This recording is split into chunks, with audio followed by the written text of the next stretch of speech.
다다음 주부터죠. 우리 복음 앞에 직면하라 특별 새벽 기도가 이번 주 말고 다음 주 말고 그 다음 주 고난 주간부터 또 있습니다.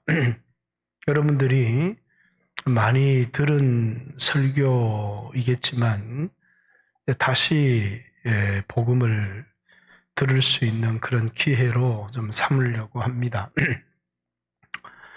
목회를 시작하면서 목사님들마다 설교가 치우친다는 생각을 했습니다. 어떤 사람은 기도 설교만 하고, 어떤 사람은 복음 설교만 하고, 어떤 사람은 전도 얘기만 하고, 어떤 사람은 복 얘기만 하고, 그래서 설교가 치우치지 않아야 되겠다. 그래서 4월 특별 새벽 기도는 이제 복음, 5월 교회 생일에는 이제 교회를 교회되게, 그리고 이제 11월 달 추수감사절 앞두고는 이제 광야를 걷게 하신 이유, 그리고 이제 마지막 성탄절 앞두고는 종말론적인 삶, 이 네 가지 주제는 이제 마태복음에 나와 있는 5개의 설교. 마태복음은 이제 모세를 예수님을 새로운 모세 이렇게 해서 모세가 성경 5권을 썼는데 창세기, 출애굽기, 레위기, 민수기, 신명기 이걸 모세오경이라고 합니다. 이 모세오경을 따라 마태복음에도 5개의 설교가 나와 있는데 5장부터 7장까지의 첫 번째 산상수훈이라고 하는 이 설교는 광야에서 이스라엘 백성들이 들었던 이제 율법을 완성하러 오신 예수님. 그래서 5장 17절에 내가 온 것은 율법이나 선지자를 폐하러 온 것이 아니라 완전케 하려 왔다라는 말씀. 그리고 10장의 두 번째 선교의 파송설교, 13장 하나님 나라에 대한 설교인데 그게 복음 설교다 그렇게 생각합니다. 그리고 18장의 교회에 대한 설교, 24장, 25장 종말에 대한 설교 이렇게 나와 있는데 선교에 대한 설교 빼고 4가지 주제로 이렇게 나누고 있습니다. 그래서 여러분들이 좀 말씀의 균형을 잘 이루었으면 좋겠다 이런 생각이 들고 누가복음을 강의하지만 조금 이 복음서마다 우리에게 강조하는 부분들이 분명히 있습니다. 누가복음은 우리에게 굉장히 기도를 많이 강조하죠. 이제 마가복음의 틀을 따라 갈릴리 사역, 그리고 이제 예루살렘으로 가는 길에서의 사역, 예루살렘 안에서의 사역, 이런 형태로 마태, 마가, 누가 이렇게 세 복음서가 쓰여졌습니다. 마태복음은 갈릴리 사역을 물론 이제 4장부터라고 말할 수 있지만 16장에 걸쳐서 긴 내용을 언급했습니다. 그러나 16장 22절부터 19장 마지막 절 예루살렘으로 가는 길에서의 사역은 아주 짧게 예수님의 3번의 순환 예고를 중심으로 기록을 했고 남자 20장부터 28장 예루살렘 안에서의 예수님이 순환과 부활의 얘기들을 기록하고 있다면 누가복음은 전혀 다른 이제 9장부터 19장에 이르는 예루살렘으로 가는 길에서의 사역을 굉장히 많은 내용을 다른 복음서에 없는 내용들을 할애하고 배당을 해서 기록을 하고 있는데 이 중에서도 가장 많은 내용을 기도라고 하는 곳에 배당을 하고 있습니다. 특별히 누가복음은 이제 가난한 자들을 위한 복음서다 이렇게 심령이 가난한 자는 복이 있나니 마태복음은 이렇게 기록했지만 누가복음은 가난한 자는 복이 있나니 이렇게 기록을 했습니다. 이 마리아의 찬양 가운데도 하나님은 이 가난한 자를 공수로 돌려보내지 아니하신다. 이렇게 부자를 내리치시며 이렇게 말씀하시는 내용들을 보면 가난한 자들을 위하여 쓰여진 복음서고, 이 가난한 자들에게 있어서 참 중요한 것은 전적으로 하나님을 의지하는 그런 기도들이 들어있죠. 그래서 많은 기도들이 들어있고, 예수님이 예루살렘 입성하시기 전에 이제 마태복음에는 여리고에서 두 소경 거지 디메오의 아들 바디메오의 사건을 기록을 하고 있다면, 마가복음은 이제 삭개오의 사역과 또 이제 소경거지 바디메오 두 이야기를 하면서 또 한 얘기가 이제 열 문화를 열 종에게 나누어 준 사건들을 또 기록을 하고 있습니다. 마태복음에는 사람마다 나눠준 달란트가 달라요. 근데 누가복음은 한 문화씩 열 종에게 이렇게 나누어 주었습니다.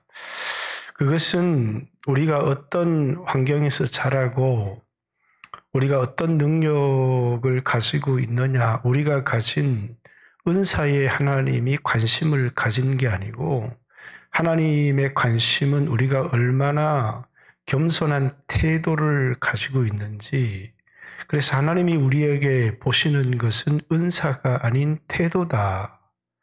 그 태도 중에 가장 중요하게 강조하는 게 뭐냐면 전적으로 겸손하게 하나님을 의지하는, 그러니까 이제 우리 교인들도 가난한 사람도 많은 것 같고 눈을 씻고 봐도 부유한 분들은 별로 없는데 적당히 사시는 분들은 있을지는 잘 모르겠습니다.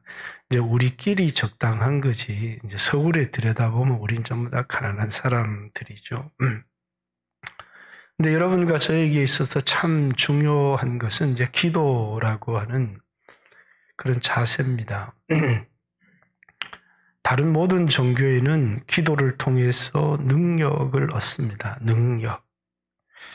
이제 누가복음이나 사도행전에는 기도를 많이 기록하고 있는데, 이제 예수님이 성령 받으실 때도 침례를 받고 나오셔서 성령을 받으신 것이 아니라 기도하실 때에 성령을 받으셨고, 사도행전에도 사도들이 전심으로 기도할 때에 성령을 받으셨고, 누가복음 11장에도 이제 구하고 찾고 두드리라, 하나님이 구하는 자에게 성령을 주시지 않겠느냐, 이렇게 성령을 정말 전적으로 하나님을 의지하고 구하고 기도할 때 우리에게 성령을 주신다.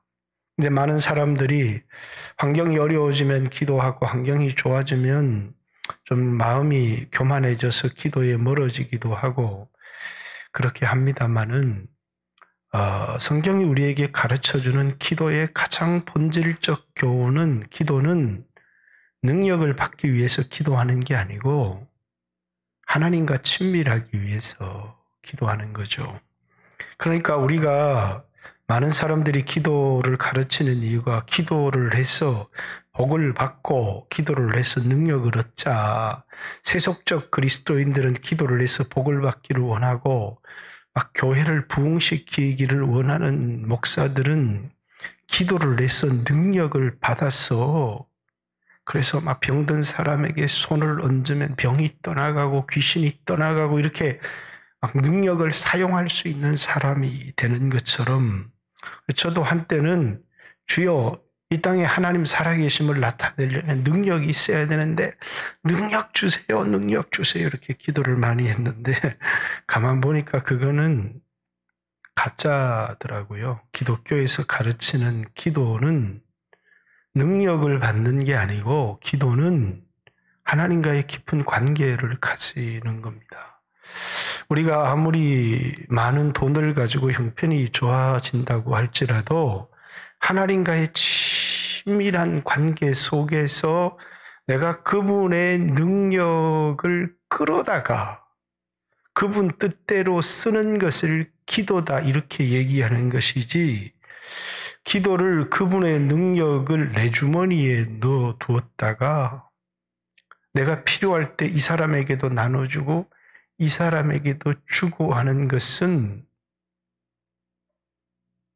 그건 신사도들이 가르치는 거고 그건 가짜입니다.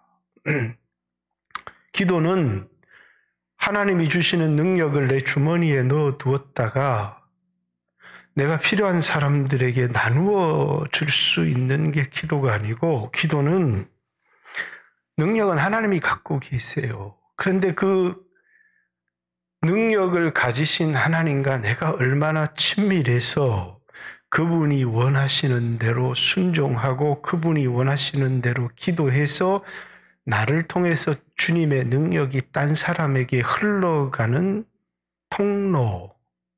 기도는 하나님과의 친밀함을 통해서 하나님 마음을 알고 하나님의 능력을 하나님 뜻대로 사용하는 통로이지, 그냥 기도에서 능력을 받아서 하나님 마음과는 상관이 없이 내가 원하는 사람에게 나눠주고 내가 원하는 사람을 고치고, 그거는 종교계 요새도 종교 쪽에서도 흑 샤먼들이 사용하는 아주 악한 것이죠. 그걸 통해서 능력 있는 목사에게 복종하게 하고 능력 있는 목사인 것처럼 행세하고 능력 있는 목사를 따르도록 하는데, 그건 결국은 자신이 하나님 자리에 앉는 오류를 범하게 되죠. 그렇기 때문에 누가복음은 기도를 굉장히 강조하면서 이 부분도 굉장히 강조를 하고 있습니다. 그렇기 때문에 문화의 비유에서도 보여주려고 하는 게 뭡니까? 철저하게 우리가 하나님을 향한 어떤 태도를 갖고 있는지, 사람마다 가지고 있는 은사, 달란트가 각 사람에게 어떻게 나누어졌는지가 아니고 각 사람에게 똑같은 믿음과 신앙을 주었는데 그 하나님에 대한 우리의 태도가 어떠한지.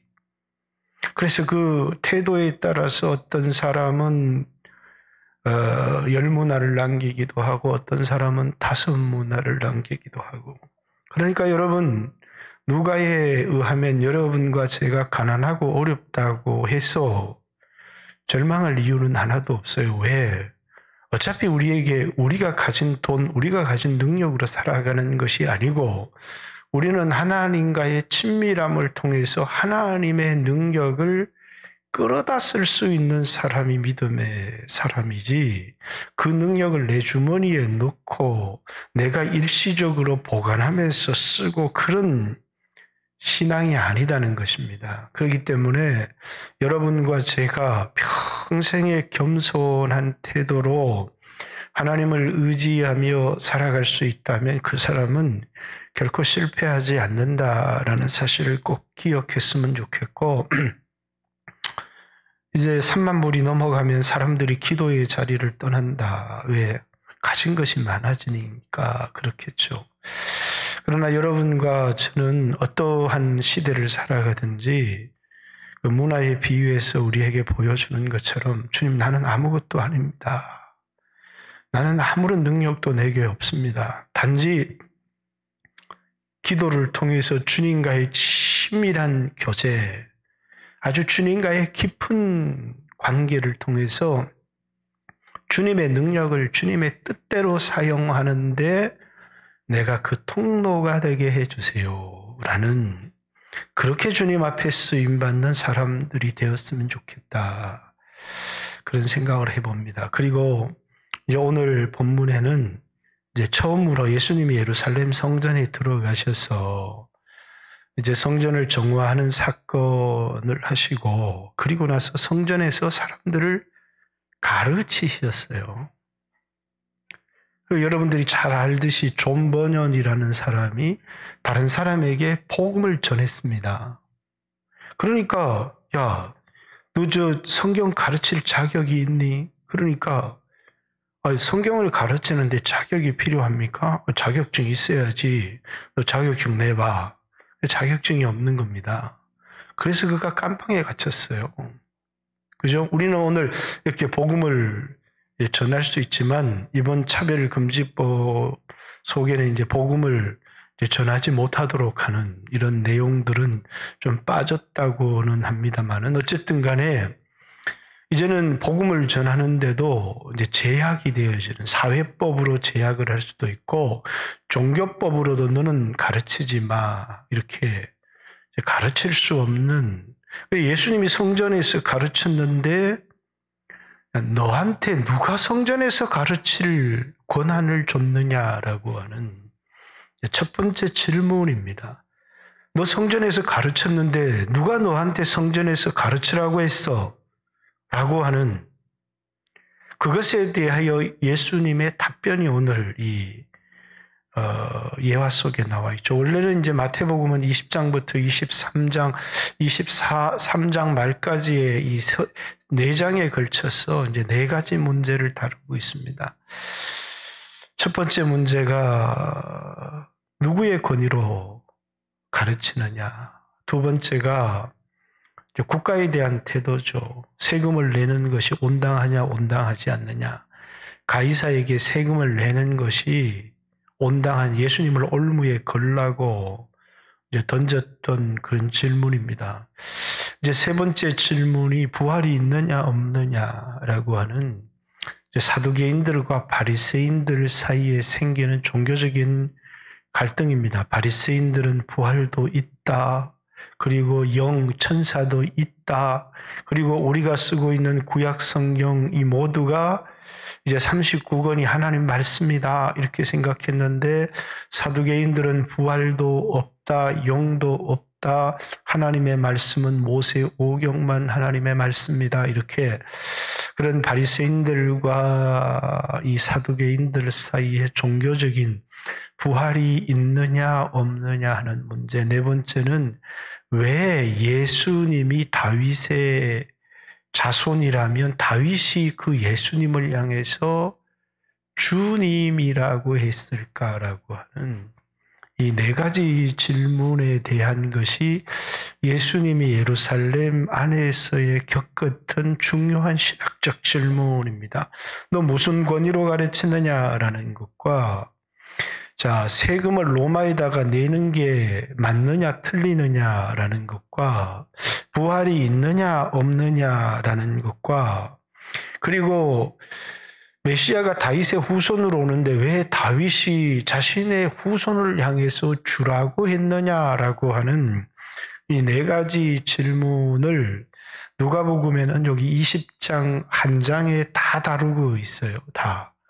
굉장히 중요한 신학적 문제들이 여기 20장 한 장에 다 들어있는데 그래서 첫 번째 문제가 무슨 권위로, 두 번째 문제가 세금, 세 번째 문제가 부활, 네 번째 문제가 다윗의 후손 이 문제의 이야기를 다루고 있는데 제가 이 얘기를 하려면 몇 시간 얘기를 왜냐하면 신학적으로 굉장히 중요한 문제들이 다 다루어지고 있기 때문에 그래서 오늘은 그냥 한 가지만 원래 한 장을 다 하는데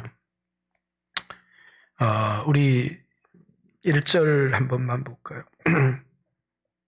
이제 하루는 예수님이 성전에서 백성을 가르치시며 복음을 전하실 새 대제사장들, 서기관들, 장로들 어떤 사람들이 나왔는가도 여러분 다른 복음서하고 깊이 비교해 볼 필요들이 좀 있습니다. 나중에 기회가 되면 얘기하겠지만 말하여 이르되 당신이 무슨 권위로 이런 일을 하는지 이 권위를 준 이가 누구인지 우리에게 말하라. 그 예수님의 대답이 나도 너희에게 질문을 하나 할 텐데 대답을 해라.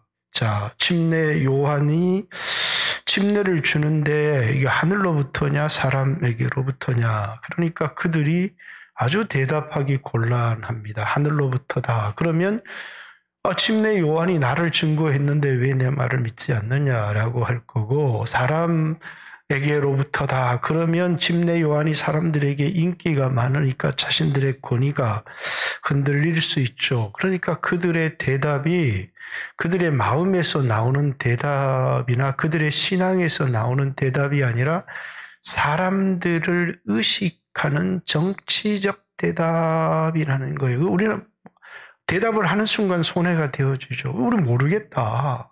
이렇게 얘기를 하는 거죠.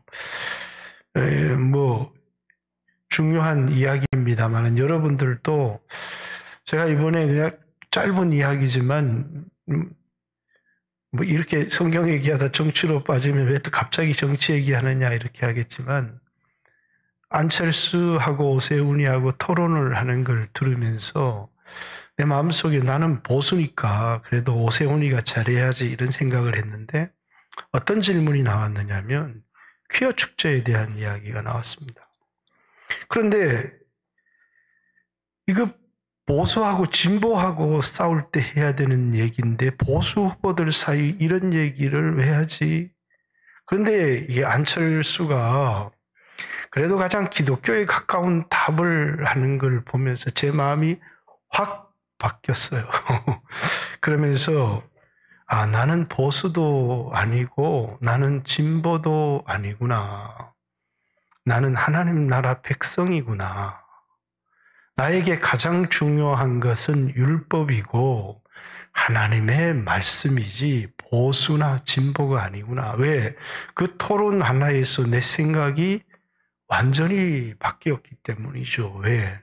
세상은 전부 다 투표하는 사람들의 눈치를 보고 이제 이야기를 하고 보수의 정치인조차도 그걸 통해서 공격을 하는데 그래도 안철수가 이 문제에 관해서는 얘기를 하는 걸 보면서 그냥 내가 누굴 지지한다는 게 아니에요. 나는 하나님 나라에 속한 사람이구나라는 생각을 그냥 개인적으로 했었어요. 그리고 여러분들도 이런 것을 두고 한번 생각을 해봤으면 좋겠어요. 나는 보수인지 진보인지 아니면 난 하나님 나라 백성인지 나는 어디에 서 있는 사람인지 도대체 그렇듯이 여기 지금 이 바리새인들, 대제사장들 이 사람들의 이 대답을 보게 되면 자신들의 종교적인 성향, 신앙 이런 거 하나도 나타내고 있지 않아요.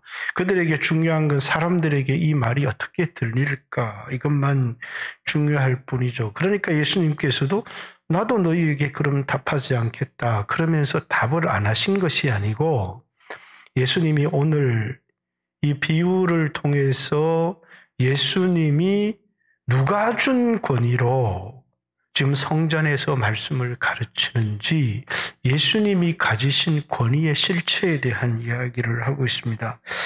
그러면서 이제 9절부터 한 사람이 포도원을 만들어 농부에게 세를 주고 타국에 가서 오래 있다가 한 사람이 포도원을 만들었다. 만든 사람이 포도원의 주인이죠. 포도원은 우리가 항상 알고 있듯이 구약의 포도원은 이스라엘입니다. 그리고 신약의 포도원은 교회입니다. 교회. 하나님의 포도원. 그래서 여러분 어떤 교회에 가면 이 강단 앞에다 막 포도송이가 막 숭숭 그런 그림이 걸려 있잖아요. 왜? 교회가 포도원이기 때문이죠. 그리고 예수님은 나는 포도나무요 너희는 가시니 이렇게 말씀하시기도 하셨습니다. 그러니까 이 이스라엘의 주인이 누구냐면 하나님이시고 그 하나님이 이 세상에 자신의 주권을 행사하기 위해서 보낸 첫 번째 사람들이 종이었다는 겁니다. 이 포도원을 누구에게 맡겼느냐? 농부에게 맡겼고 마태복음에 의하면 소작인들에게 맡겼어요. 소작인들에게. 소작인들이라고 하는 것은 그 밭의 주인이 아니고 주인이 따로 있는데 그 농사를 지어서 이 주인은 당신입니다 하는 것을 통해서 뭘 내야 되는 거예요? 소작세를 내야 되는 겁니다. 근데 이제 이 이스라엘의 이 그 리더들은 소작인들이고 농부입니다. 이제 그들에게 뭘 내라는 겁니까? 어떤 돈을 내라고 얘기를 하는 게 아니고 하나님이 이 이스라엘의 주인이라는 사실을 인정하라는 겁니다. 그래서 종들을 보내어서 하나님의 주권을 인정하는 가장 중요한 게 뭐냐? 율법을 지키는 겁니다. 자, 율법이라고 하는 게 도대체 뭘까? 복음이라고 하는 게 도대체 뭘까? 이걸 생각하기 전에 에덴 동산을 한번 생각해 보세요.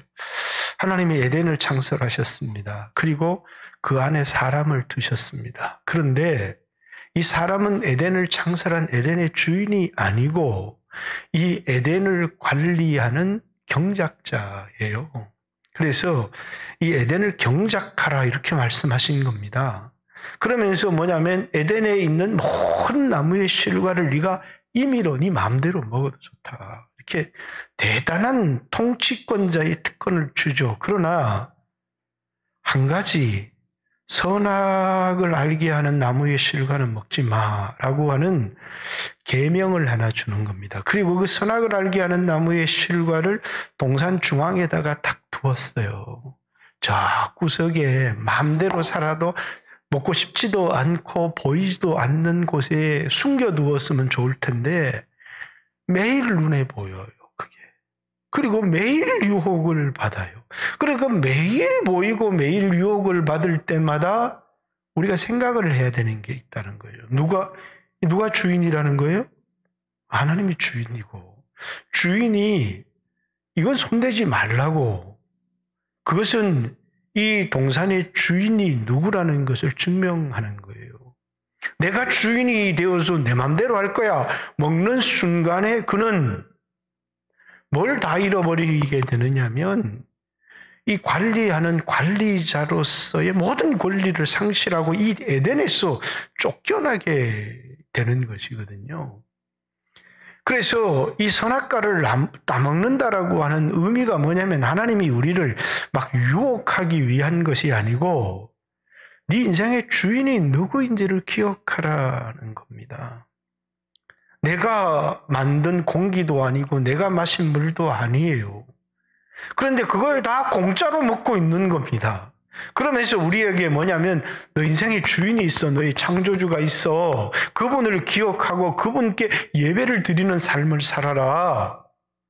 그래서 우리는 모든 걸 공짜로 누리면서 그분을 예배하면서 그분이 우리에게 요구하시는 최소한의 요구를 지키는 겁니다. 그게 뭐냐면 선악을 알게 하는 나무의 실과를 먹지 않는 겁니다. 그게 당신이 내 왕이십니다. 당신이 주인이시고 이 모든 것의 주인이시고 나는 관리자입니다. 나는 청직입니다. 라는 것의 고백이죠. 그런데 그걸 먹었어요. 내가 주인이야. 나도 하나님 될 거야. 그러면서 에덴에서 추방되었습니다. 이 똑같은 논리가 하나님께서 이제 에덴과 같이 가나안이라고 하는 하나님의 보좌, 그곳에 하나님이 보좌를 펼치신 겁니다. 브에르세바에서 단까지 하나님이 온 세계는 다 못하시겠습니까? 그러나 한 작은 장소를 지정하신 거예요. 그게 하나님 나라예요. 하나님이 통치하시는, 그리고 지중해에서부터 요단강까지 이게 이제 하나님 나라입니다. 자, 그 안에 이스라엘 그 종되었던 사람들을 출애굽시켜서 가나안 땅에 들어보내시면서 이제 언약을 딱 세우는 거예요. 자, 이 나라의 왕이 누구지? 하나님이십니다. 그럼 내 말을 잘 지킬래? 그럴게요. 그러면서 지킨 게 뭐냐면 율법이에요. 너희는 나의 백성, 나는 너희의 왕. 내가 너희에게 제공해 주는 것은 땅, 안전, 외적으로부터의 보호, 하늘 문을 열고 이른 비와 늦은 비를 적당하게 주어서 너희들이 풍요롭게 살게 해주마. 그래서 그 땅은 젖과 꿀이 흐르는 땅이요, 바로 그 땅은 에덴이야. 이렇게 하나님 말씀하시는 겁니다. 근데 너희가 나에게 지켜야 될 게 하나 있어. 율법을 주는 거예요. 이 법을 지킴으로 너희는 나를 왕으로 인정하는 거야. 이건 하나님의 법이야. 이 율법을 지키면 너희가 힘을 길러서 외적을 물리치는 것도 아니고 너희들의 힘으로 애굽에 있을 때처럼 나일강의 물을 끌어다가 농사를 짓는 것도 아니다. 비는 하늘에서 알아서 내려줄 거야. 이른 비와 늦은 비를 적당하게 해서 늘 풍년이 들도록 그렇게 해줄 건데 너희들이 세상에 살 때처럼 막 나일강의 물을 끌어다가 그렇게 농사를 짓지 않아도 돼. 근데 너희가 힘써야 될 것이 있는데 내 말을 지키는 거야. 그래서 하나님의 백성이 하나님을 왕으로 인정하는 법이 율법이에요. 율법은 하나님의 법이기 때문이죠. 율법은 몇 가지 기준이 있어요. 그게 뭐냐면 첫째는 율법은 하나님의 백성의 삶의 기준이에요. 두 번째는 그것을 통해서 내가 죄인이라는 사실을 깨닫게 하는 법이에요.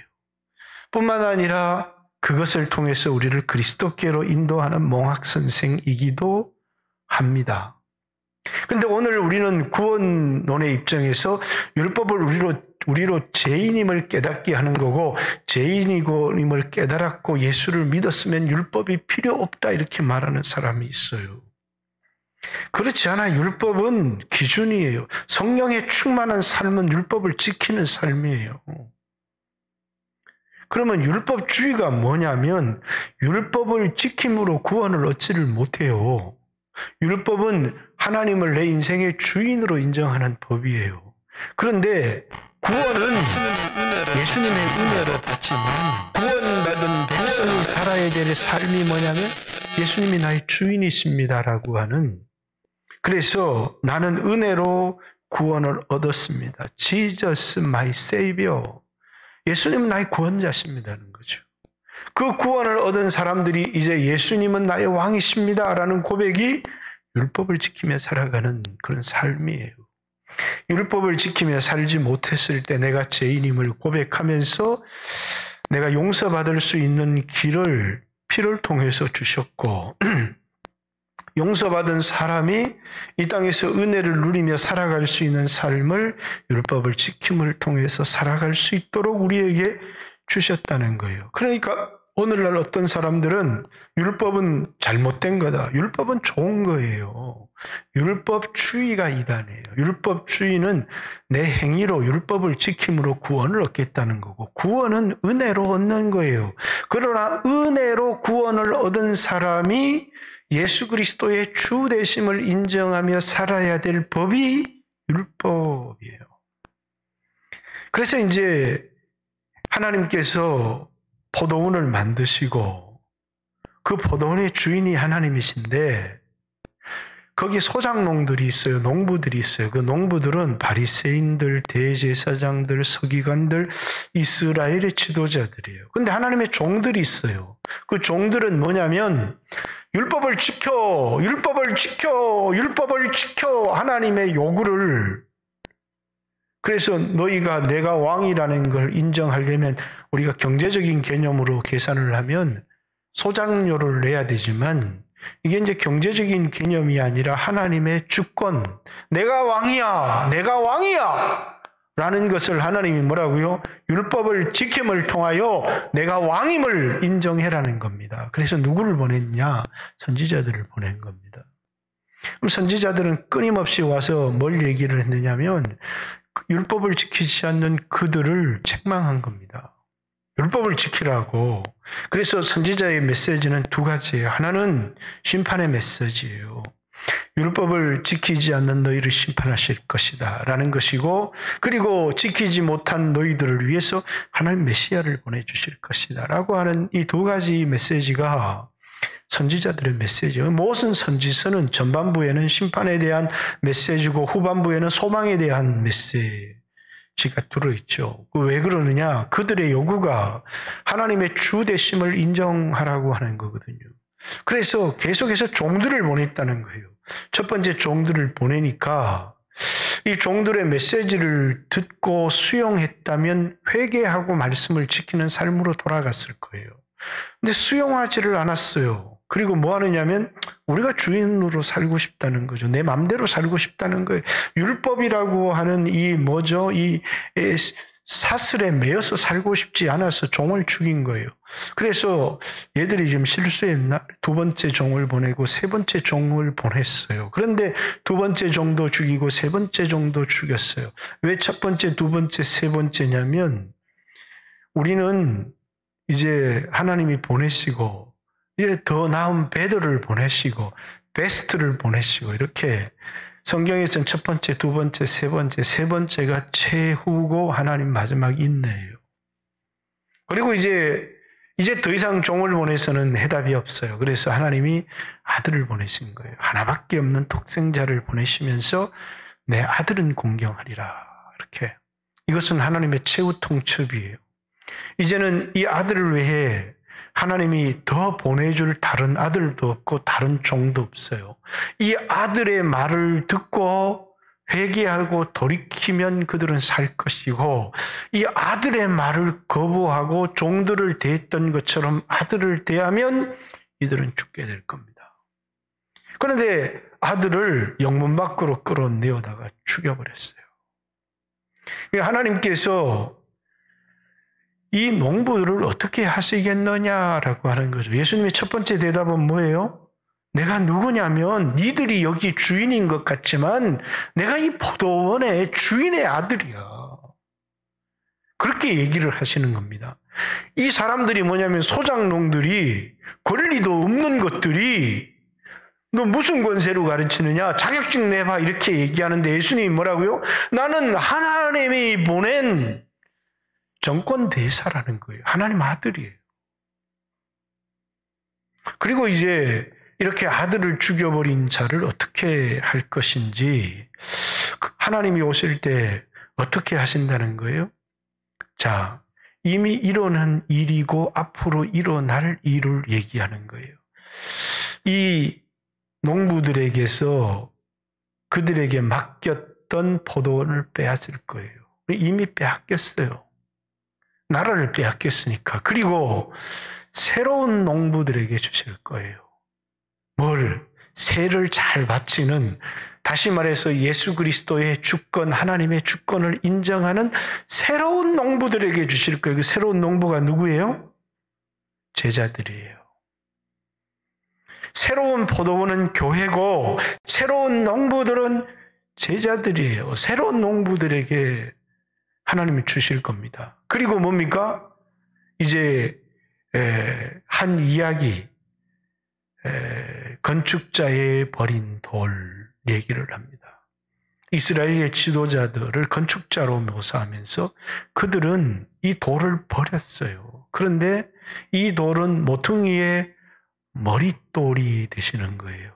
그래서 이 돌은 어떤 사람에게는 거치는 돌이 되고 어떤 사람에게는 이 돌이 자신의 인생의 반석이 되어지는 것이죠. 그러면서 예수 그리스도를 거부한 사람들에게 임하는 심판과 예수님을 의지해서 새로운 포도원을 세우는 여러분과 저에게도 요구하는 게 있다는 거예요. 그건 뭡니까? 예수 믿어서 구원을 얻는 건 당연하지만 예수를 믿어서 구원을 얻는다라고 하는 것은 우리가 교회가 되어지고 새로운 포도원이 되어지는 것을 의미하지만 이제 여러분과 제가 살아야 될 중요한 삶이 예수 그리스도가 나의 구주라는 사실을 믿는 것으로 끝나는 게 아니고 우리로 하여금 이 육신의 40년, 50년, 60년 광야의 길을 걷게 하신 이유가 뭐냐면 이제는 율법을 지키고 예수 그리스도의 왕되심을 인정하는 삶을 살아가라는 것이죠. 마태복음에는 20장에 이런 비유가 나와요. 똑같은 포도원의 비유인데 베드로가 우리가 모든 것을 버리고 주님을 쫓았습니다. 우리가 무엇을 얻을까요? 이렇게 이야기를 했더니 이제 그 포도원에서 일하는 교회의 일꾼에 대한 비유죠. 어떤 사람은 아침 9시, 이제 이스라엘 시간을 한국 시간으로 6시간 차이 나니까 3시, 6시, 9시, 11시 이렇게 성경은 돼 있는데 우리 시간으로는 아침 9시, 12시, 3시, 오후 5시 이렇게 우리 시간으로 바뀌어지죠. 그렇게 이제 와서 일을 했어요. 그런데 주인이 다 한 데나리온씩을 주는 거죠. 그러니까 이 포도원에서 일했던 사람들이 아침 9시에 일했던 사람들이 벌컥 화를 내는 겁니다. 아니 아침부터 대학볕에서 하루 종일 일한 우리들이나 오후 5시에 와서 1시간 반짝 일한 사람이랑 똑같이 대우하십니까? 라고 이렇게. 주님은 결코 똑같이 대우하시겠다는 이야기가 아니죠. 우리에게 뭔가를 경고하시기 위해서요. 그게 뭐냐면 내가 뭔가를 받을 자격이 있는 것처럼 특권의식을 가지지 말라는 거예요. 은혜. 아침부터 와서 주를 위해서 일할 수 있었다는 게 은혜라는 거죠. 그래서 특권의식을 가진 사람은 먼저 된 자가 나중될 수도 있고 나중된 사람이 먼저 될 수도 있다라는 것. 우리가 모든 것을 버리고 주님을 쫓았습니다. 그러니까 무엇을 얻겠습니까? 라고 하는 그들에게 특권의식 버려라. 그리고 뭐라고요? 은혜. 주님과 거래하려고 하는 의식들을 버리고 받은 은혜에 감사해서. 그래서 교회 안에 중요한 사람들은 내가 수고를 많이 했던 수고를 적게 했던 어떤 의식을 가져야 되느냐 하면 은혜의식을 가져야 된다. 수고를 많이 한 사람도 하나님의 은혜죠. 그런데 그 은혜의식을 잊어버리고 거기서 주인 노릇을 하려고 해버리는 순간에 끝이 될 수 있다는 거예요. 구원을 얻지 못했다는 얘기는 안 하세요. 먼저 됐지만 수고를 많이 했지만 먼저 된 자가 나중되고 나중된 자로서 먼저 될 자가 가끔씩 있느니라. 이렇게 얘기하면 좋았을 텐데 주님의 말씀이 먼저 된 자가 나중되고 나중된 자로서 먼저 될 자가 많으니라. 이렇게 주님이 말씀하셨죠. 그러니까 여러분과 저에게 이 포도원에서 일하면서도 뭘 잊어서는 안 되냐면 하나님의 은혜를 결코 잊어서는 안 된다라는 이야기를 하고 있는 것입니다. 그러면서 우리에게 분명하게 하나님의 백성으로서 나는 하나님의 백성이라고 하면 내가 예수 그리스도의 주 되심을 인정하며 살아가는 우리에게 중요한 법이 있다는 거예요. 그게 뭐라고요? 율법이라는 거예요. 자, 하나님의 백성 율법을 지키고 살아요. 그러면 우리에게 하나님이 약속한 게 있어요. 그게 뭐라고요? 하늘문이 열려요. 그래서 은혜라고 하는 건 때를 따라 돕는 은혜인데 그 은혜가 뭐냐면 이른 비와 늦은 비가 적당히 내려요. 내 수고를 통해서 얻는 것이 아니라 때를 따라 도우시는 은혜를 통해서 내가 살아요. 경제적인 것. 수없는 외부의 공격들이 있어요. 하나님이 나의 방패가 되어주시는 겁니다. 왜? 이 나라는 누가 지켜주시느냐면 하나님이 지켜주시기 때문에 우리 힘으로 지키는 나라가 아니에요. 근데 그 언약이 어디에 들어있느냐면 하나님이 우리에게 내가 너의 왕임을 인정해 라고 하는 것입니다. 그게 뭐냐면 아담에게 있어서는 선악을 알게 하는 나무의 실과에 손을 대는 게 아니에요. 그죠? 그건 손을 대는 순간에 하나님을 부정하는 거고 자기가 자신의 인생의 주인이 되겠다는, 자기가 자기 인생을 책임지겠다는 거죠. 이제 하나님 필요 없어요. 내가 알아서 살 테니까 내 일에 간섭하지 마세요 라고 하는 거고, 하나님의 백성들이 그리스도의 십자가의 피로 구원을 얻었어요. 구원을 얻어서 하나님 나라의 백성이 됐지만 그럼 그 사람들이 나는 피만 있으면 돼요. 나는 피만 있으면 되죠. 그래요. 피만 있으면 돼요. 그러면서 은혜만을 강조하는 사람들이 있어요. 우리는 이 포도원의 멤버가 되어지고 하나님 백성이 되어지는 데는 피가 필요했어요. 어떤 사람의 행위로도 자신의 율법에 지킨 것으로도 이 나라의 백성이 되지는 못해요. 이 나라의 백성이 되는 데는 은혜가 필요하고 예수의 피가 필요한 거예요. 그러나 이 나라 백성으로 살아가는 데는 이 나라 백성이 되는 것에 율법을 지켜야 된다라고 얘기하면 그게 바로 사단이 만들어낸 율법주의가 되는 거예요. 무슨 말인지 아셨죠? 이 나라의 백성이 되는 데는 어린 양 예수 그리스도의 피가 필요한 거예요. 출애굽할 때 예수의 피로 출애굽한 거예요.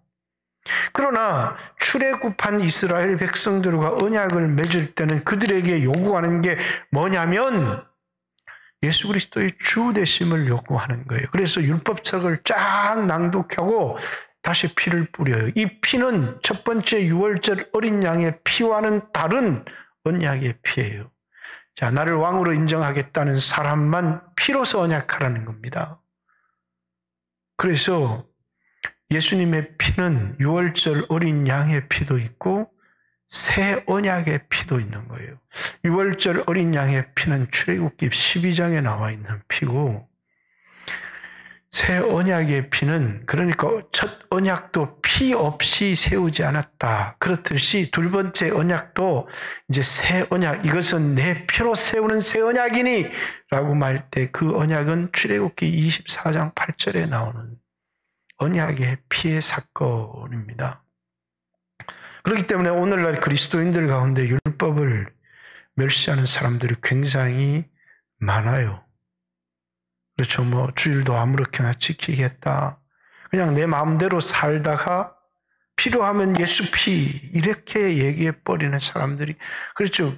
그래도 하나님 백성이에요. 그러나 그 사람은 광야길을 걸어야 돼요. 그 광야길을 통해서 말씀으로 사는, 하나님 백성으로 사는 길을 배워야 되는 거죠. 광야는 내가 그리스도의 신부로 성숙해지는 기회이고, 광야는 나에게 이 땅에 있는 동안에 하나님 나라의 백성으로 하나님 나라를 확장시키며 살아갈 수 있는, 그래서 보세요. 시간이 30.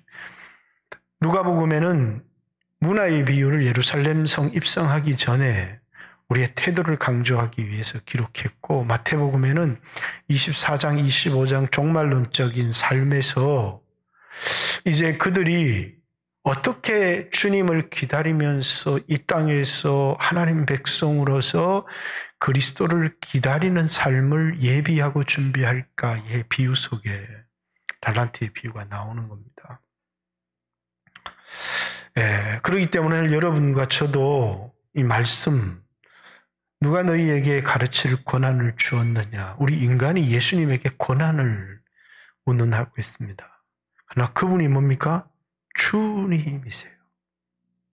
내 인생의 주님이시고, 내 인생의 모든 결정권, 직업의 결정권, 장래의 결정권, 소유의 결정권, 내 목숨의 결정권까지 가지신 분이 그분이심을 잊지 말아요. 여전히 내가 결정한다니까요 라고 말할 수 없는 그분이 우리를 빚값 주고 사셨고, 그분을 향해서 나의 그리스도시요 나의 주님이십니다. 그분은 빚값 주고 나를 사셨을 뿐만 아니라 나의 인생의 주인이십니다 라고 하는, 그래서 우리에게 요구하는 게 충성입니다.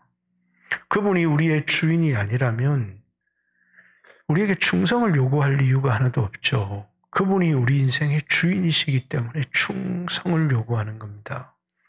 자, 다윗이라는 사람이 왜 위대했느냐?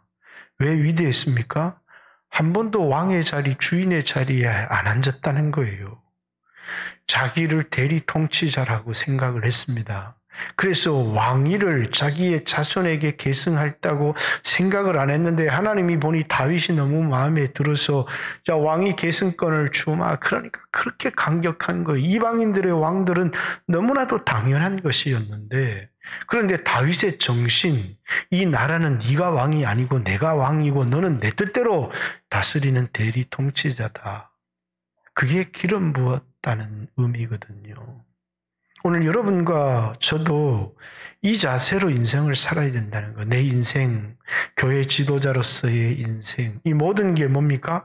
내가 주인인 것처럼, 내가 결정자인 것처럼 나에게 요구하는 건 충성인데, 그 충성은 뭐냐면 하나님 법에 충성하라는 겁니다. 그리고 나는 누구를 위해서 싸우는 사람이냐? 나 하나님 나라를 위해서 싸우는 사람입니다. 나는 하나님의 나라의 백성이기 때문이에요. 그런데 이렇게 단순하고 심플한 건데, 근데 아직도 율법이 은혜가 뭔지 헷갈리고 자신의 삶을 어떻게 살아야 되는지 그냥 대충 살다가 죄 지으면 예수 보혈을 믿습니다 이렇게 해결하고 넘어가면 되지. 해결이 됩니다. 용서를 해주고 여러분 하나님의 자녀로 받아주죠. 그러나 그것이 여러분에게 증명하는 게 뭐냐면 광야길을 걸으면서 배워야 된다는 거예요. 뭘 배워야 돼요? 하나님 백성으로 살아가는 삶. 그것은 우리는 말씀을 먹고 살아가는 사람들이에요. 세상의 법 중요하죠. 그래서 하나님은 어떤 단계가 딱 오잖아요. 그러면 그리스도인들이 세상의 법과 하나님 나라의 법이 충돌하는 일들이 그리스도인들에게 일어나는 겁니다. 그러면 그 속에서 나는 세상 백성인지 하나님 나라의 백성인지를 선택해야 되는 중요한 기로에 서는 겁니다. 세상 법이라고 하는 것, 왕의 명령이라고 하는 것은 그리스도인들에게 분명히 무서운 것이죠. 그건 분명히 현실입니다. 그러나 내가 하나님 나라의 백성이기 때문에 보이는 왕의 명령을 무서워 아니하고 보이지 아니하는 분을 보는 자 같이 쫓았으며 라고 하는 이 그리스도인의 정체성이 여기서 나오는 겁니다. 왜? 우리에게 있어서 너무나 중요한 우리의 왕이 누구고 우리의 주인이 누구인지. 그래서 그리스도인들은 이 고백이 항상 뚜렷한 거예요. 예수님을 향해서 주는 그리스도십니다. 살아계신 하나님의 아들이십니다. 예수님은 나의 그리스도시요. 예수님은 나의 왕이십니다. 예수님은 나의 구원자시고 예수님은 나의 주님이십니다. 라고 하는 교회의 두 기둥이죠. 교회의 이 기둥 하나가 무너지면, 예수 그리스도의 주 되심이 무너지면 이게 교회일 수가 없고, 그리고 예수 그리스도의 구원자 되심이 무너져도 이건 교회일 수가 없어요. 교회라고 하는 이 집은 이 두 가지 튼튼한 기둥, 여러분과 제가 가지고 있는 가장 중요한 신앙의 고백이라는 사실을 수없이 여러분들에게 가르쳐 왔지만 아직도 헷갈려서는 안 된다는 것입니다. 그래서 여기 첫 번째 질문, 무슨 권위로 너 가르치느냐?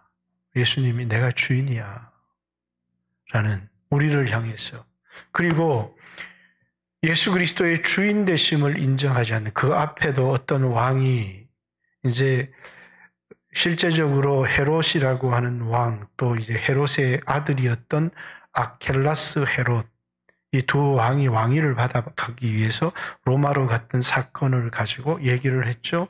어떤 귀인이 왕위를 받으러 갔는데 이제 어떤 그의 왕됨을 원하지 않습니다 해서 뒤로 사람을 보내었던 그 사람들을, 그리고 이제 열 문화에 비유해서 그러면서 자신의 종들에게는 한 문화씩 맡기는 건 제자들이에요.